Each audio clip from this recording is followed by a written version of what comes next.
नमस्कार, तुम्ही पाहत आहात उमंग न्यूज। हर खबर पर नजर हमारी, नजरिया आपका। आपले लाडके बाप्पा अवघ्या काही दिवसांतच आपल्या घरात आणि सार्वजनिक गणेश मंडळात विराजमान होणार आहे। प्रत्येक गणेश भक्ताला बाप्पाच्या आगमनाची आतुरतेने वाट पाहत आहे आणि त्या जल्लोषातच बाप्पाच्या स्वागताची तयारी खूप चांगल्या प्रमाणे सुरू आहे। महाराष्ट्रात किंवा इतर शहरांपेक्षा मुंबई आणि पुण्यात गणेश उत्सव धूमधडाक्याने साजरा केला जातो। मुंबईत अनेक सार्वजनिक गणेश मंडळाचे गणपतीचे आगमनही वाजत गाजत आगमन झाले आहेत।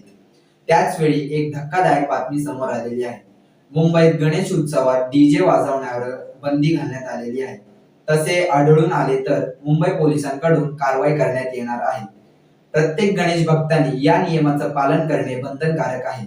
याचे उल्लंघन केल्यास मुंबई पोलिसांकडून कठोर कायदेशीर कारवाई करण्यात येणार आहे।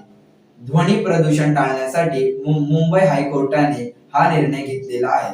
अशाच अपडेटसाठी तुम्ही पाहत राहा उमंग न्यूज।